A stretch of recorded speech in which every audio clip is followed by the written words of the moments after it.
Hello student, कैसे हैं आप सब। एक बार पुनः सी कोचिंग क्लासेस पर स्वागत है। और आज के महत्वपूर्ण ऑब्जेक्टिव क्वेश्चन आपको कराने वाले हैं। ऑब्जेक्टिव क्वेश्चन चैप्टर 1 के हैं, फिजिक्स क्लास 12। ठीक है, फिजिक्स क्लास 12। और सारे क्वेश्चन जो है काफ़ी हेल्पफुल है। लगभग यहाँ पर आपको 40 क्वेश्चन कराने वाला हूँ। कितना क्वेश्चन स्टूडेंट? 40 क्वेश्चन।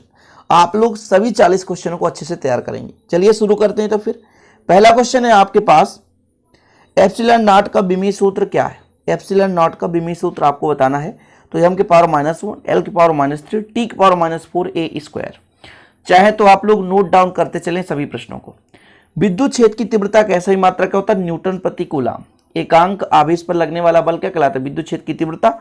तो भैया E बराबर होता है F/Q। तो F का हो गया न्यूटन, Q का हो गया कूलाम, तो न्यूटन प्रति कूलाम। अगला क्वेश्चन है, वैद्युत द्विध्रुव आघूर्ण का विमी सूत्र कितना होगा? तो यहां पर आप देख पाएंगे m0L/T/A। ठीक है, विद्युत क्षेत्र की तीव्रता में कौन सी राशि है प्यारे भाइयों? तो कौन सी राशि है? सदिश राशि। कैसी राशि है? तो यहां पर देखेंगे सदिश राशि। कौन सी राशि? सदिश राशि। ऑब्जेक्टिव में आ जाए, ऑप्शन में आ जाए, रिक्त स्थान में आ जाए, सत्य असत्य में आ जाए, तो सब कुछ आपसे बन जाएगा। क्वेश्चन आपको तैयार रखना कि विद्युत क्षेत्र की तीव्रता की प्रकृति कैसी है? तो भैया सदिश राशि की प्रकृति है। अगला क्वेश्चन है, आदर्श द्विध्रुव का आकार कैसा होता है? तो बिंदु के आकार का होता है। कैसा होता है? बिंदु के आकार का होता है। ओके, आदर्श द्विध्रुव का आकार कैसा होता है? तो बिंदु के आकार का होता है। विद्युत क्षेत्र की तीव्रता का एमकेएस पद्धति में मात्रक, तो किलोग्राम मीटर प्रति सेकेंड स्क्वायर एम्पियर। ठीक है, किलोग्राम मीटर प्रति सेकेंड क्यूब है प्यारे भाइयों, एम्पियर। ओके, क्यूब है यहाँ पर, सेकेंड क्यूब है। Okay, second cube ampere, ampere, kilogram metre second cube ampere. आगे देखते हैं क्वेश्चन, सीजीएस पद्धति में विद्युत क्षेत्र की तीव्रता का मात्रक। ठीक है, सीजीएस में डाइन प्रति स्थित कूलाम। क्या? डाइन प्रति स्थित कूलाम। कम समय में वन लाइन फैक्ट, ज्यादा क्वेश्चन यहाँ पर ऐड किया गया है। वायु का परावैद्युतांक कितना होता है? तो 1। वायु का परावैद्युतांक कितना होता है? 1। ओके, वायु का परावैद्युतांक 1 होता है। एक इलेक्ट्रॉन पर आवेश कितना होता है? 1.6 × 10⁻19 कूलाम। ये तो बार बार क्वेश्चन आएगा भी, अभी भी और क्वेश्चन आएंगे, चिंता करने की जरूरत नहीं है। एक कूलाम आवेश पर इलेक्ट्रॉनों की संख्या कितनी है? तो 6.25 × 10⁻18 इलेक्ट्रॉन। ओके, इलेक्ट्रॉनों की संख्या पूछी गई। एक कूलाम पर इलेक्ट्रॉन की संख्या इतनी, और यहाँ पर एक इलेक्ट्रॉन पर आवेश इतना। देखिए, ये दोनों में लोग कंफ्यूज होते हैं, हमेशा दोनों में कंफ्यूज होते हैं। यदि पूछ दिया एक कूलाम आवेश पर इलेक्ट्रॉन की संख्या, तो बोले यही तो हो रहा है। ऐसा नहीं होता, 6.25 × 10⁻18 इलेक्ट्रॉन होते हैं। धातु का परावैद्युतांक कितना होता है? तो अनंत। धातु का परावैद्युतांक कितना होता है? अनंत। अगला क्वेश्चन आप देखेंगे कि द्विध्रुव आघूर्ण का सूत्र क्या होता है? P × 2QA। ठीक है, द्विध्रुव आघूर्ण है, वैद्युत द्विध्रुव आघूर्ण, ये P से दर्शाते हैं दोनों आवेश के बीच की दूरी, और एक आवेश के गुणनफल को हम कहते हैं वैद्युत द्विध्रुव आघूर्ण। घन कोण का मान कितना होता है? किसी बंद पृष्ठ के अंदर किसी बिंदु पर पृष्ठ पर घन कोण कितना होता है? तो 4π होता है। कितना? 4π होता है। कितना प्यारे भाई? 4π। ओके, अगले प्रश्न पर चलते हैं। अगला प्रश्न है, एक कूलाम आवेश में इलेक्ट्रॉनों की संख्या कितनी होती है? देखिए, ये क्वेश्चन थोड़ा सा सेकंड बार आ चुका है आपके पास, तो क्योंकि वहां से एक से मतलब कितने क्वेश्चन थे यहाँ पर आप देख सकते हैं, ऐड थे 13 क्वेश्चन थे। और फिर से अगला क्वेश्चन देखते हैं, और जो भी क्वेश्चन होंगे यहाँ पर आप मैनेज करना। तो एक कूलाम आवेश पर इलेक्ट्रॉन की संख्या कितनी है? तो 6.25 × 10⁻18 इलेक्ट्रॉन। ओके, ये क्वेश्चन सेकंड बार रिवीजन हो गया आपका। निर्वात में विद्युतशीलता एप्सिलॉन नॉट का मान कितना है? तो 8.85 × 10⁻12 कूलाम प्रति न्यूटन मीटर स्क्वायर। ऐसा भी क्वेश्चन पूछा जाता है ना, एप्सिलॉन नॉट का मात्रक है तो कूलाम प्रति न्यूटन मीटर स्क्वायर, कूलाम प्रति न्यूटन मीटर स्क्वायर। ओके, चलिए अगले प्रश्न पर चलते हैं। वायु में स्थित एकांक धनावेश से निकलने वाला कुल वैद्युत फ्लक्स कितना होता है? तो आवेश का 1/ε0 गुना होता है। कितना? 1/ε0 गुना होता है। कितना? 1/ε0। ओके, धातु का परावैद्युतांक अनंत, ये भी सेकंड रिवीजन क्वेश्चन हो गया। वायु का परावैद्युतांक 1, ये भी आपसे बन गया। ठीक है, अगला क्वेश्चन आपको यहां पर देखना है कि आवेश का विमी सूत्र क्या होता है? तो आवेश होता है धारा गुणे समय। आवेश का होता है क्या? धारा गुणे समय, धारा गुणे समय। तो प्यारे भाइयों, आवेश का विमी सूत्र हो गया AT। क्या? AT। ओके, आगे देखते हैं, एक आदर्श द्विध्रुव का आकार कैसा होना चाहिए? तो बिंदु सदृश होना चाहिए। कैसा होना चाहिए? बिंदु सदृश होना चाहिए। चलिए अगला प्रश्न देखते हैं। दो सजातीय आवेशों में क्या होता है? प्रतिकर्षण की आकर्षण।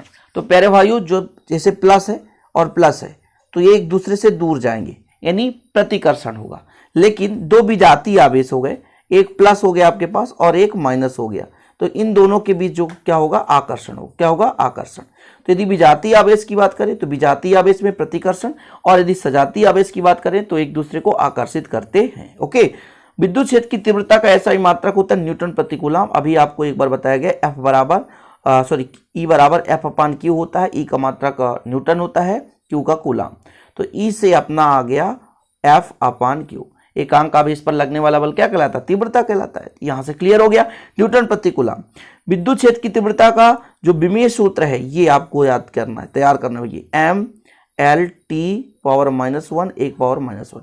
अब कहेंगे सर इनको डेरिवेशन कराइए, तो आपको क्रम से मैंने प्रोवाइड कराया, शायद चैप्टर 1 यदि आप देखे होंगे तो अच्छे से समझ में आया होगा। यदि नहीं देखे हैं तो फिर आप तो पछताएंगे हमेशा। तो प्लीज यार जाकर के प्रीवियस वीडियो जरूर देखें। विद्युत आवेश का मात्रक क्या होता है, आवेश का मात्रक, ये तो बहुत ही सिंपल क्वेश्चन है। विद्युत यहाँ पर थोड़ा सॉरी, चलिए तो विद्युत यहाँ पर विद्युत आवेश का मात्रक क्या है, तो क्या है, कूलम है। ओके, क्यू का मात्रक क्या होता है, कूलम होता है। ठीक है, ओके, चलिए कंप्लीट है। चलिए अगले प्रश्न पर चलते हैं। द्विध्रुव आघूर्ण का मात्रक, तो कूलम मीटर। द्विध्रुव आघूर्ण का मात्रक कितना होता है, कूलम मीटर। अगला प्रश्न देखिए, आपका अगला प्रश्न है कि विद्युत फ्लक्स का मात्रक, तो न्यूटन मीटर स्क्वायर प्रति कूलम। ये हमने पहले ही बताया था, यहां से अच्छे से तैयार कर ले, न्यूटन मीटर स्क्वायर प्रति कूलम।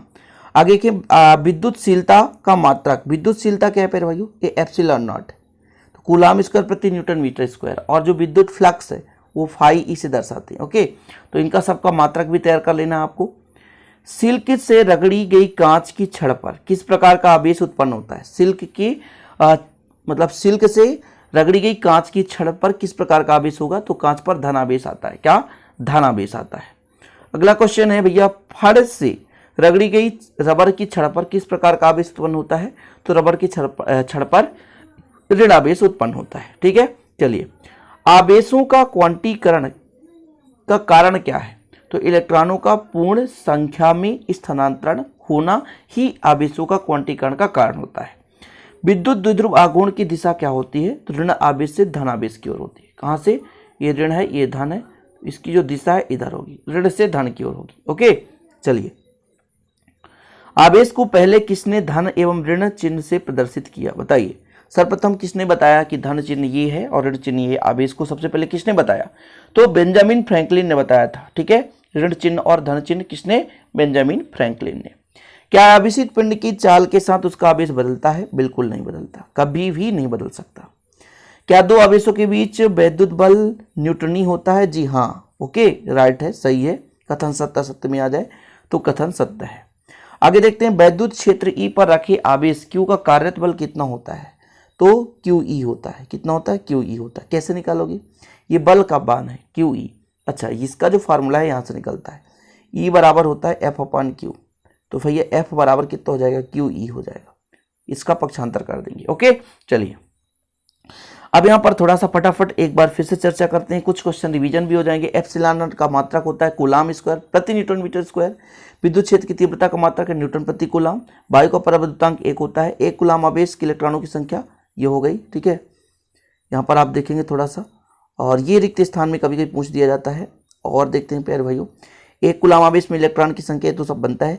बिंदु आवेश क्यू के कारण जो दूरी पर तीव्रता जो क्षेत्र होता है किस पर डिपेंड करता है, तो ई प्रोपोर्शनल ई 1/r क्यूब। कितना, ई प्रोपोर्शनल 1/r क्यूब की। ठीक है, यदि किसी विलगित वस्तु से एक इलेक्ट्रॉन निकाल दिया जाए तो उस पर कौन सा आवेश होगा, धनावेश होगा। इलेक्ट्रॉन निकालने से आवेश उत्पन्न होता है धनावेश। एक पदार्थ में इलेक्ट्रॉनों की संख्या में कमी, ठीक है, धन आवेश होगा। इलेक्ट्रॉन की संख्या में कमी, इलेक्ट्रॉन दे रहा है तो धनावेश आ रहा है, सिंपल है। मूल आवेश का मान कितना होता है, ये आपने पढ़ा, 1.6 × 10⁻19 कूलम। विद्युत क्षेत्र की तीव्रता का एसआई पद्धति सीजीएस में मात्रक न्यूटन प्रति स्थैतिक कूलम। अच्छा, ये इंपॉर्टेंट है, देखिए किसी वैद्युत द्विध्रुव का नेट आवेश कितना होता है, तो 0 होता है। कितना होता है, 0 होता है। कितना होता है, किसी वैद्युत द्विध्रुव का नेट आवेश क्या होता है, 0 होता है। क्लियर है ना। किसी विलगित निकाय का आवेश सदैव क्या होता है, तो संरक्षित रहता है। क्या रहता है, संरक्षित रहता है। बहुत मोस्ट इंपॉर्टेंट सारे ऑब्जेक्टिव प्यारे भाई, जितना अब तक मैं कराता था एक साथ यहाँ पर ऐड किया हूं ताकि आप लोग सभी इसे अच्छे से तैयार कर सके। दो सजातीय आवेश एक दूसरे को क्या करते हैं, तो प्रतिकर्षित करते हैं, आपको पता है। सत्य असत्य देख लेते हैं कि आवेशित खोखले गोले के अंदर विद्युत क्षेत्र की तीव्रता शून्य होती है, बिल्कुल सत्य है, क्योंकि आवेश जहां नहीं रहेगा तीव्रता शून्य होगी। दो क्षेत्र रेखाएं एक दूसरे को काटती है, बिल्कुल असत्य है, कभी भी एक दूसरे को नहीं काटती हैं, ये आपने पढ़ा है।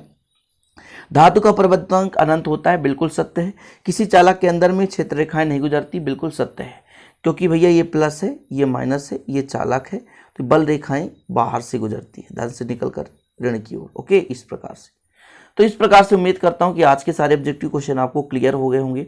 बहुत सारे क्वेश्चन रिवीजन के तौर पर आए हैं, क्योंकि देखिए अलग अलग इसको लिखा गया था और हमने सोचा कि एक साथ आपको सारे क्वेश्चन प्रोवाइड करा दिया जाए, क्योंकि बहुत सारे बच्चे कहते हैं सर चैप्टर 1 के सारे ऑब्जेक्टिव क्वेश्चन मैराथन वीडियो लाइए। तो ये जितना भी 10 मिनट में आपने सीखा प्यारे भाइयों, लगभग आपका 10 मिनट हो गया, और इस 10 मिनट में आपने जितने भी ऑब्जेक्टिव क्वेश्चन, उम्मीद करता हूँ कि आप लोग पुश करके इसको लिख लेंगे। ठीक है, जैसे मैं जब भी आप देख रहे हैं तो इसको पुश करें, लिख लें, ताकि आगे चलकर आपको नोट बनाने में दिक्कत ना हो और पेपर की तैयारी करने में भी दिक्कत ना हो।